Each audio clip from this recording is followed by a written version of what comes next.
Hi, I'm Claire Dyer, and welcome back to another episode of DYER Consequences, where we like to give you the real stories as best we can. Today, we will be talking about the silent grid. You've all seen them, towering wind turbines on the horizons, fields of gleaming solar panels stretching for miles, quiet facilities filled with massive batteries, and the 5G towers going up faster than you can literally count them. They tell us it's all for green energy, faster speed and better connected future.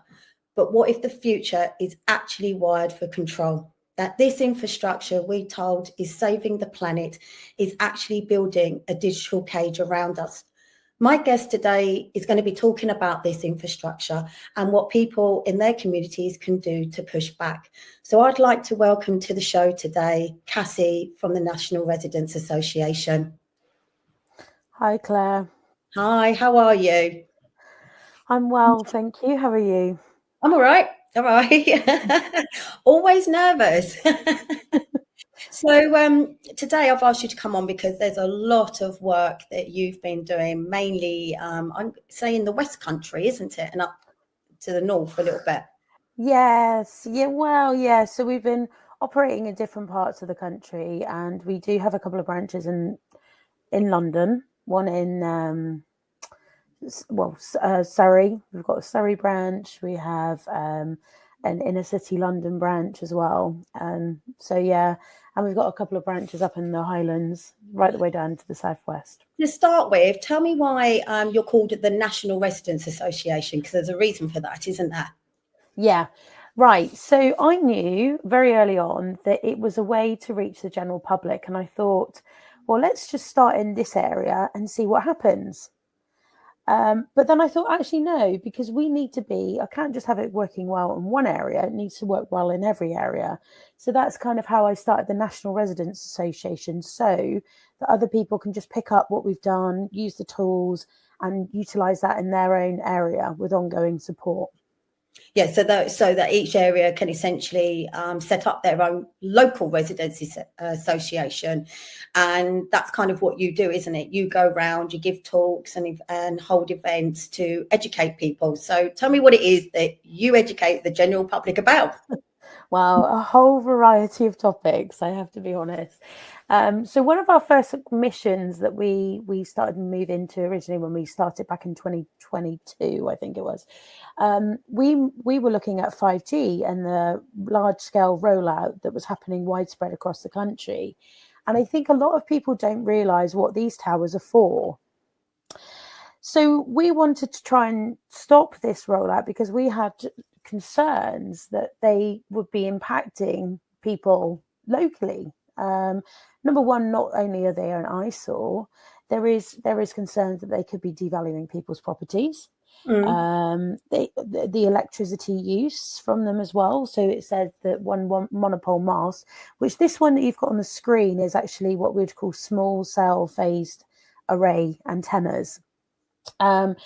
They are like the smaller version of the big monopole mast, where a monopole mast is usually, when it's on, it can actually use about 72 to 75 houses worth of power to fuel one monopole mast.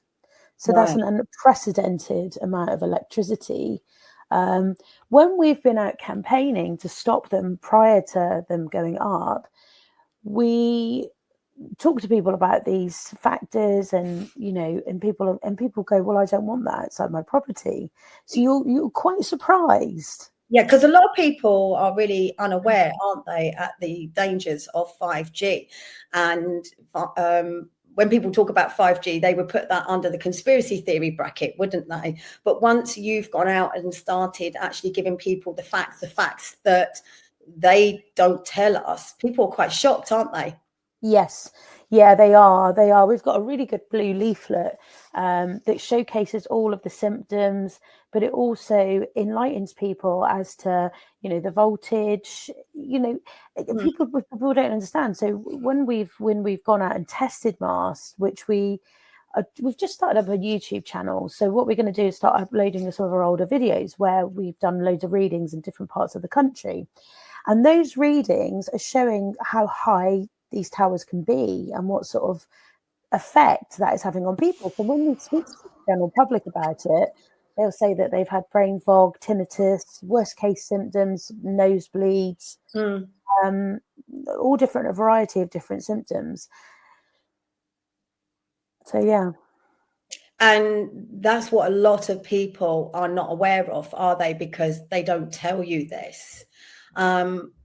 This factors in as well, doesn't it, to solar farms, the battery farms, the wind turbines, can't even say that word now, that is all part of that same infrastructure to support net zero. Yeah. And you know, all the research that you've done on battery farms, they're not necessarily clean, are they? They're not good for the environment. And the same with solar farms. So tell me a little bit more about that. Right. So it all feeds back into a smart city infrastructure. So this infrastructure, the solar, wind and battery energy storage systems in particular, is an adaptation to the existing smart city infrastructure, which I can explain a little bit more about in a minute. But if we talk about solar, wind and battery energy storage systems, they are rolling out solar farms all over the country. I think we have a map as well. If the studio can put the map up of the amount of solar and battery farms they want. I mean, when you see that, that's shocking, isn't it? Yeah. So this is government data. So I would strongly advise anybody to go and check out. It's on the Renewable Energy Planning Database, which is REPD. Right. So this map actually comes from a government website. That's correct. Yeah. So you can find it under Renewable Energy Planning Database, and I'll probably provide you with a link, Claire, so that you can post it out so people can go and check it. And when you look at that map, that's a lot of solar farms, battery farms, wind turbines all over our green land and fields, isn't it? Yeah. And that status quo there is, some of them are operational and already been put up. However, there's a lot of planning applications that have gone in, and it does show you some that have been objected to. But when you look at the magnitude of this rollout, it is absolutely unprecedented, and it could be life-changing. So just to put it into a bit more context for the viewers, to make it a little bit easier. Now, in total, there's about 26 renewable energy types. So that also expands onto things like hydrogen facilities, uranium, which is uranium, and they're huge containers as well, which will be going on the land. There's hydro centres, there's all different types of energy, but the main ones that you can see on the screen, even though it's showing all of them, is the yellow kind of orange colour, all planned or refused or operational solar farms. Now, I've had calls from people that are talking about that they're putting a 10,000 acre solar farm near there in one area. Then in another area of 7,000 acres in Lincoln. Wow. So I'm just naming a few different areas as to where this solar rollout is happening. But as you can see, that's not just in Lincoln or in Kent. That's happening absolutely everywhere. So this data becomes even more critical for people to become aware of, because ultimately it's not just that, it's then combined with wind turbines. So the dark blue dots are onshore wind turbines. Now, there are quite a few that's operational, but there's a new site, let's just say there's a new application that's just gone in, and they're trying to put up 60 wind turbines in one location. 60. Wow. 60. And each wind turbine, on average, it cuts, depending on the size of the wind turbine, it takes about 1,000 tons of concrete per wind turbine. Yeah, that doesn't sound environmentally friendly. Exactly. And we've got no wind. And then you think about solar when we've got rain. Again, that's the other thing as well. I mean, we are living in the UK. I mean, it's supposed to be the height of summer now, and we get one day of sun, a couple of days of rain and cloud, and they've even told us they're going to be dimming the sun. So it sounds quite contradictory, doesn't it? Because they want to put all these solar panels everywhere, all over farmland, etc., and yet we don't get enough sun. So then what happens then? Because my understanding, do these solar farms also then have backup generators that are using lithium batteries. That is right. Yeah, So they're that's called. neither, is it? So on that map, on the, if we, I don't know if we might be able to go back to that map, but there's purple dots on here. Now, these purple dots are what we would call battery energy storage systems, and commonly known as BESS. And BESS is essentially, it's like the size of a shipping container, and they contain lithium ion batteries. So when there's an overflow of electricity from your solar or your wind turbine, it then kicks back to the battery energy storage system that holds that data. This is what they look like. That it holds it for about 4 to 6 hours. And then we don't know where the energy goes thereafter. So that's a bit of a mystery at the moment. So we had this issue obviously last year. So they wanted to put a solar farm literally not even a quarter of a mile from my house. But then just 2 miles down the road, they wanted a battery farm. And obviously that battery farm was ultimately to support the solar farm when we didn't have any sun. All of this was going to be linked to the national grid. And they tried to sell it to us. The company came in. And they have their little presentation evening, and they literally just sell all the rose tinted, glasses version of it, but they don't tell you any of the negatives at all. And they were saying, oh, how many houses it could power. And people were thinking, oh, yeah, that's great. But what we actually found out was it wasn't actually going to be for us. It was going to essentially go to the national grid. But we were going to have to put up with this eyesore. But you explained some of the down points, because one of which I know, and a lot of people are finding out with the lithium battery containers, is that if there's a fire with a lithium battery, it's extremely hard to put out. And that's just, I mean, I'll give you one example in the UK. There was a lithium battery fire that took place in 2020, which happened in Liverpool, and it was an explosion, and it took 59 hours to put that fire out. 59. Wow. And that's just one explosion.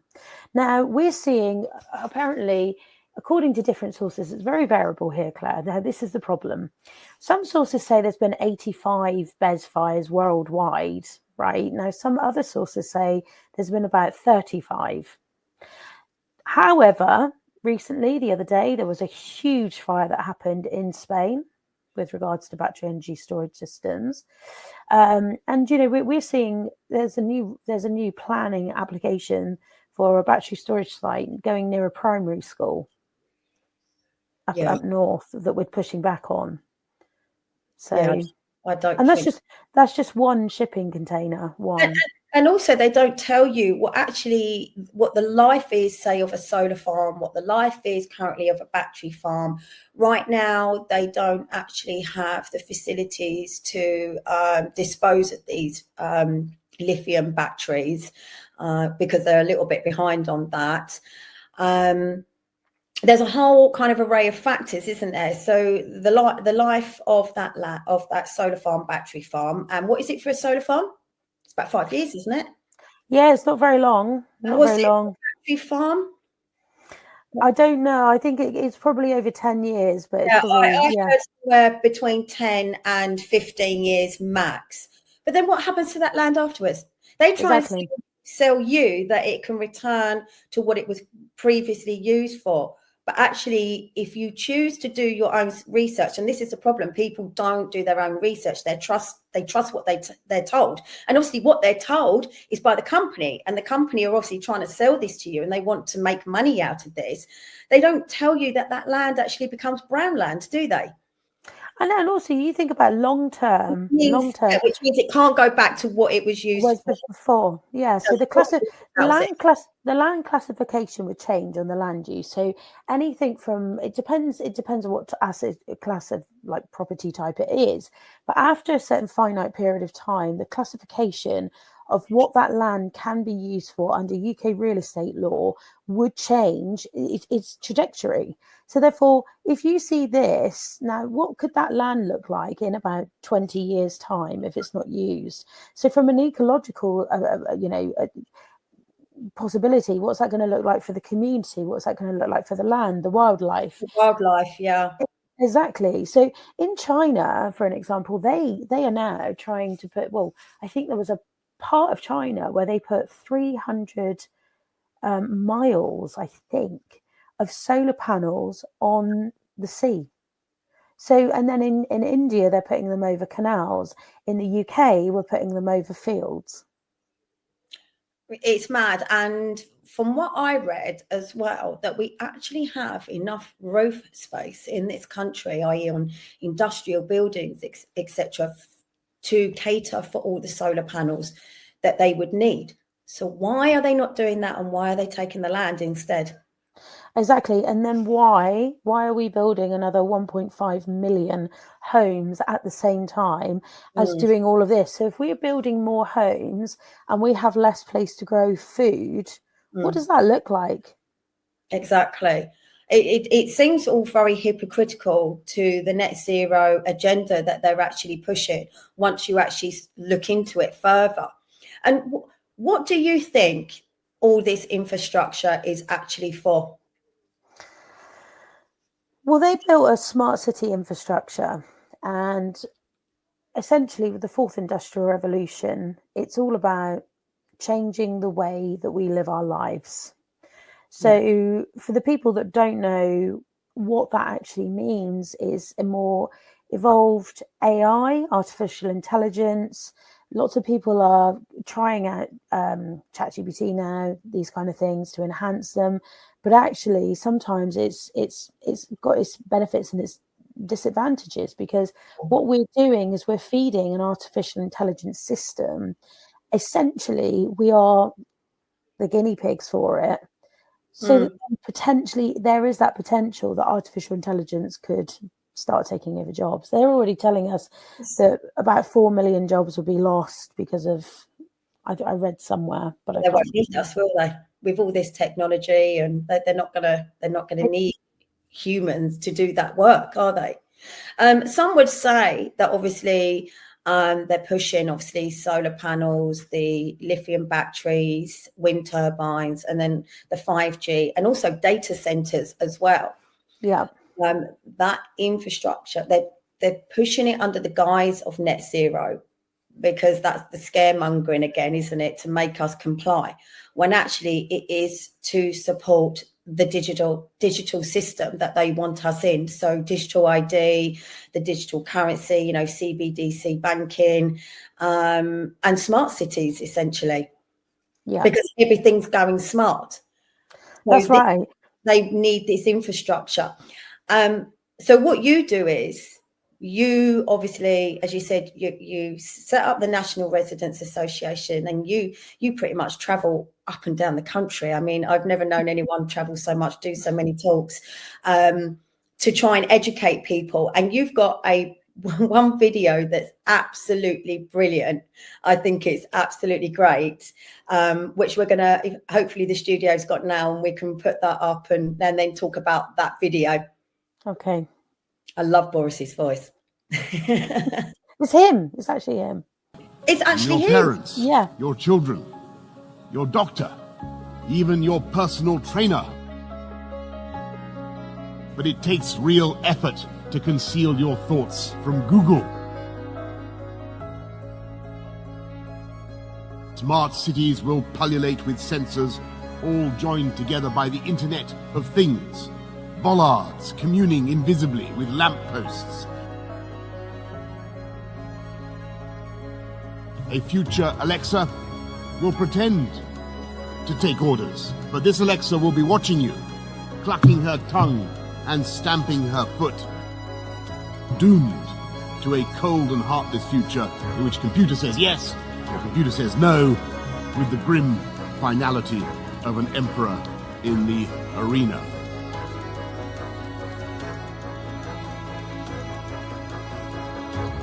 AI, pink-eyed Terminator sent back from the future to cull the human race.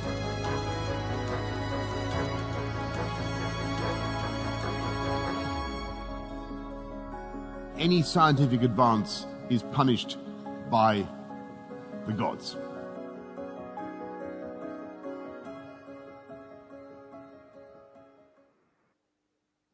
Do you know, it's funny actually, because I listened to this and watched it last night. And there was certain points of what he's just said. And I was thinking, didn't he say this in a speech at a summit? Was it a summit? Was it a Davos? I can't remember. Yeah, it was UN.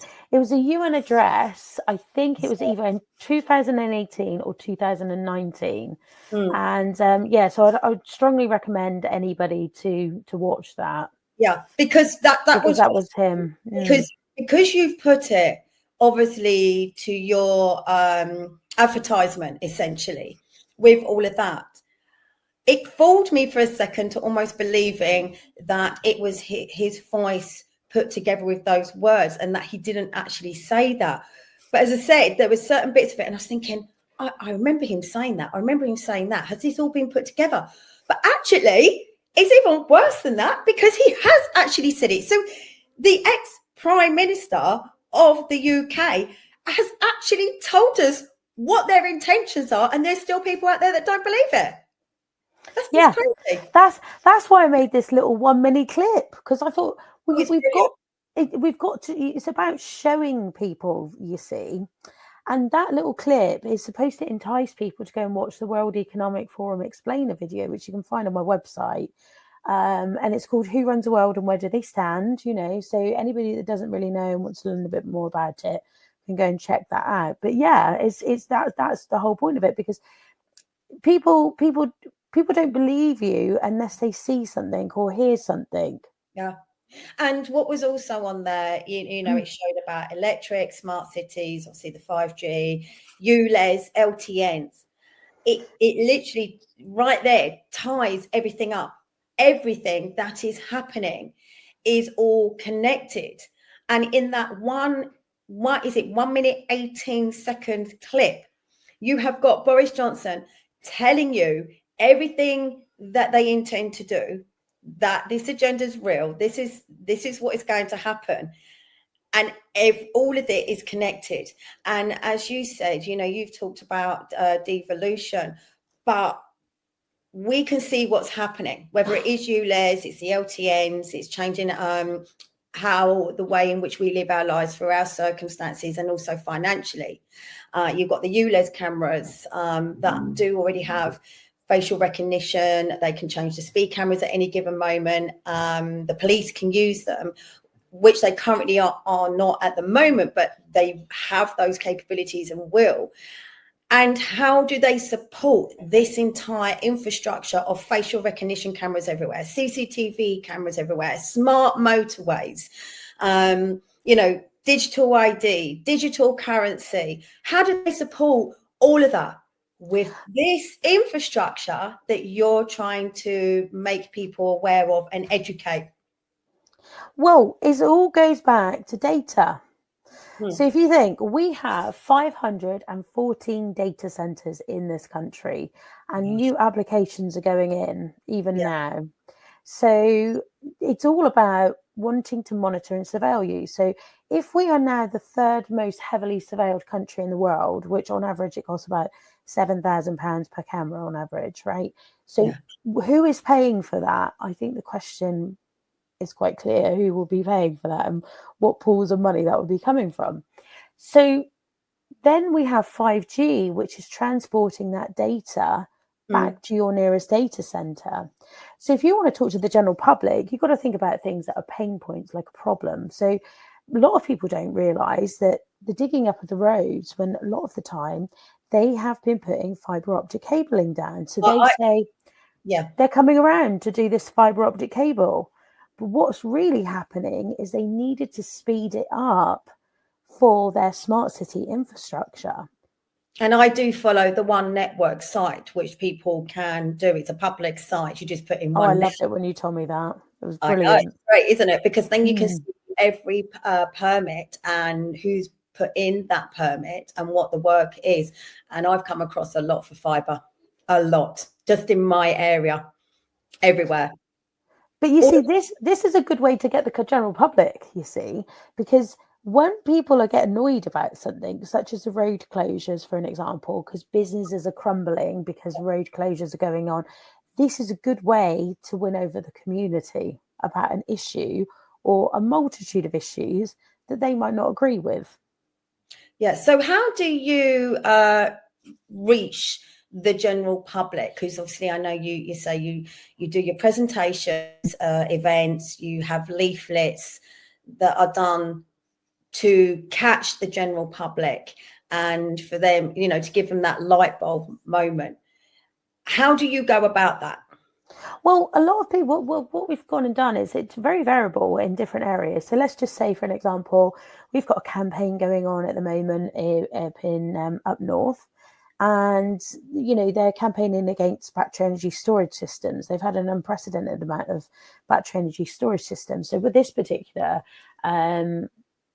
campaign, we're going out, target leaflet dropping, and then we're going to sort of, we've reached out to the head teacher where the school is going to be placed near. We've taken that to the local press. The local press have done an article and published it. So it's really good because other people now, it's raising that public awareness to bring people together. So other things you can do is looking at bringing general public meetings, which we've held quite a few. Different branches have held a few general public meetings where the general public turn up because they're concerned, they're scared. So it's a variety of different ways. What's the feedback been? Because obviously a lot of people do support the net zero agenda. They do want green energy, and they have bought in to obviously what we've been told about solar farms and battery farms. So how have you managed to reach those people? Well, I'm going to be very honest. When I've been out campaigning about this myself, general public, when they realise that it's taking over these fields that have been next to the house for God knows how many years, and they're absolutely horrified to see that, or know that these fields are going to be covered with solar panels. They're horrified most of the time. People are up in arms about it, especially when it's on your doorstep.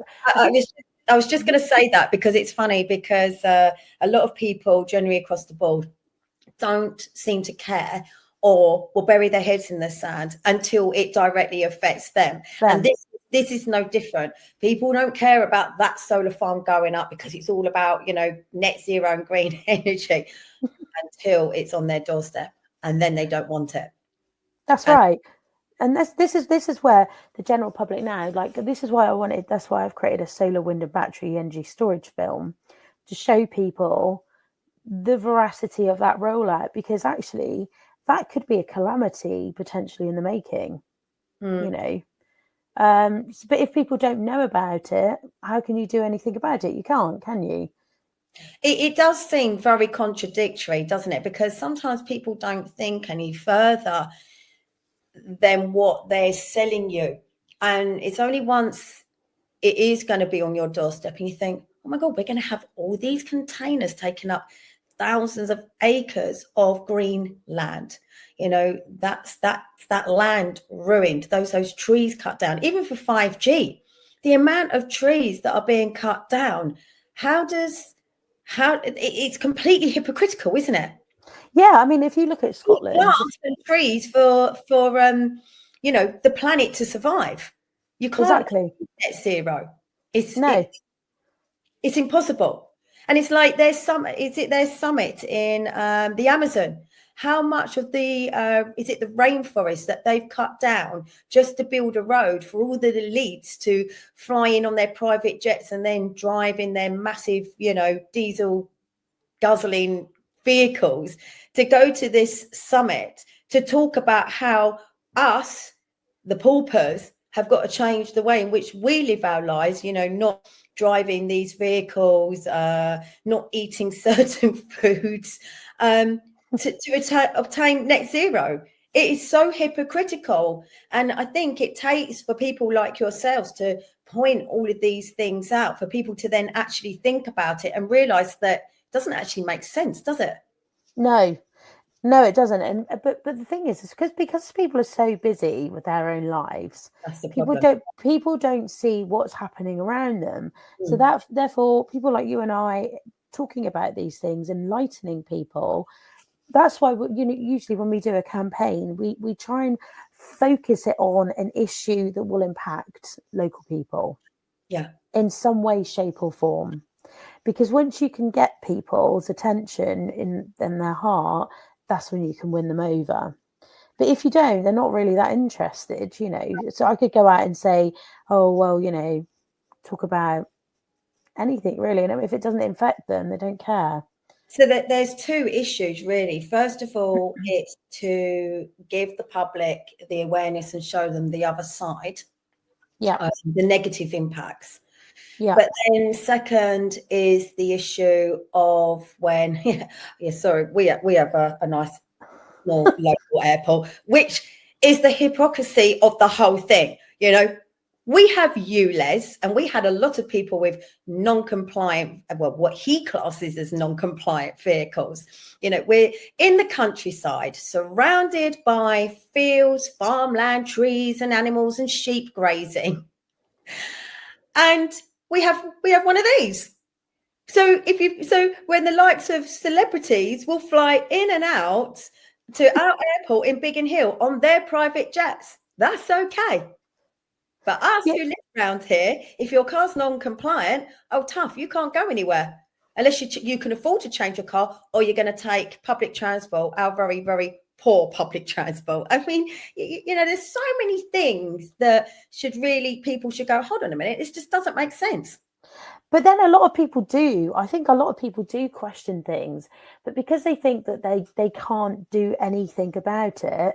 That's what I was going to move on to. So first of all, you've got the issue of trying to gain awareness to people who don't see it. Yeah. Then when a town or village or whatever suddenly has a proposal that has gone through for a solar farm or battery farm, and they don't want it, they don't know how to fight it. So that's right. And that's the other thing you do, isn't it? Yeah. So we it's kind of like teaching people, right, this is what we've done here. This was successful. You can go and do that there. Or if we've never done it before, we try and figure out the solution to the problem as to whatever it is, essentially. But yes, that's right. Say for example, there's been a proposal going for, say, a solar farm or a battery farm. What are the basic steps for people to get together in that community to be able to push back against it, to fight against it with the potential of getting it stopped? If you can quickly some basic steps. Right, basic steps. You could do so many things. You could set up a local campaign. You could put something out on Facebook. The onus really needs to be coming from a community stance, not just a singular individual, because I find that most of the time people that have been sending freedom of information and whatever, I mean, we get responded to, but some just get ignored, you see. But with something like this, where it's a critical infrastructure, the government call it, you need the support of many, not just the support of yourself. Say you've built a community team, where would you then go from there? Because this is the thing that scares people off. You'll have a lot of people in a community going, oh no, we don't want this, blah, blah, blah. And they'll just keep talking about it backwards and forwards rather than actually knowing what to do. A lot of people just don't know the steps. It's actually much easier than what you think. This is why I've designed everything to help people. Everyone needs a residents association. Yeah, basically, because that's why we design it, to make it really simple. So for instance, if there was a solar farm going up in your area, you could do a very easy targeted leaflet drop, which we've designed a leaflet for that, which on the National Residents Association, we will be publishing our film when it's ready to be released, which is hopefully not too far away, which will, again, general public will want to watch that because they want to learn more about it, you see. Right. So it's about educating people on every level. Now, if you do that targeted leaflet drop and you've got a Facebook page, people can follow you. So if you're writing to your council, then you say, right, I've written this letter to the council. This is the response. Pardon? Petitioning? A petition? Petitioning, absolutely petitioning. You can do an online one. You can do a going out door to door. I mean, we used to do petitioning for stopping 5G masts when we first started doing all of this. And you've had success, haven't you? So we are running out of time. Sorry, yeah. But you've had success in pushing back against solar farms. Signal's going. Yeah, your signal's just gone a little bit. There you go. You're back. Well, yes. Sorry. What I didn't quite catch what you asked me They there. said you Sorry. had some success on pushing back against some solar farms, battery farms, and 5G, haven't you? Yeah, we've been involved with some solar farms, stopping solar farms. We're working with lots of other groups because what we're finding with solar farms in particular, there's lots of groups that have set up locally in their local area.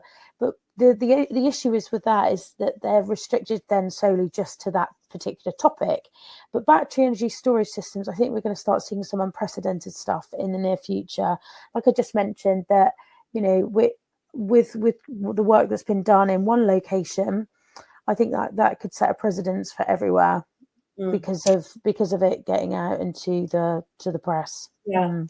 We have actually run out of time, but can you just say where people can find you so they can get all of this information when one of these comes to their area?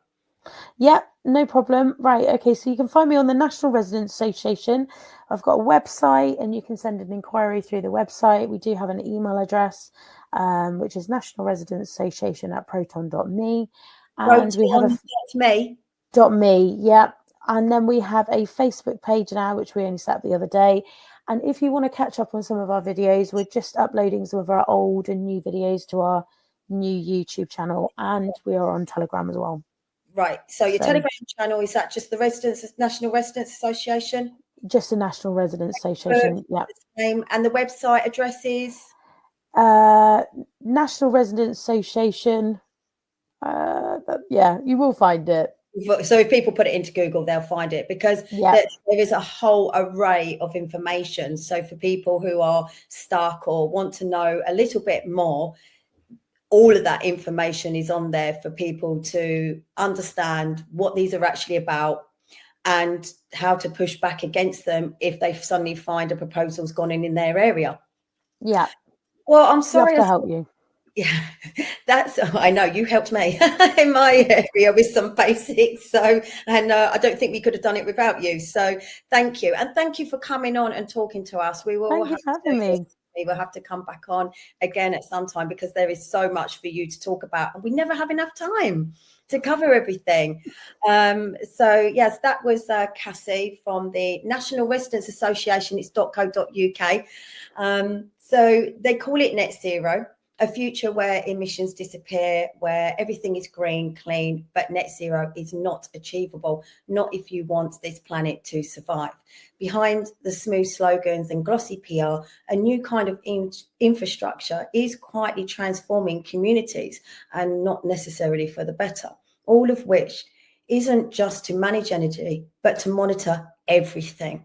We are told this is progress, but for who and at what cost?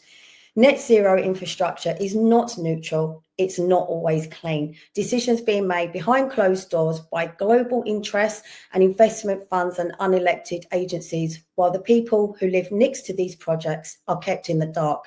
But you are not powerless. Across the country and world, people are waking up. Local residents associations, headed under the National Residents Associations, are forming, uniting farmers, parents, tradespeople and elders, not to oppose to the future, but to demand one on their terms.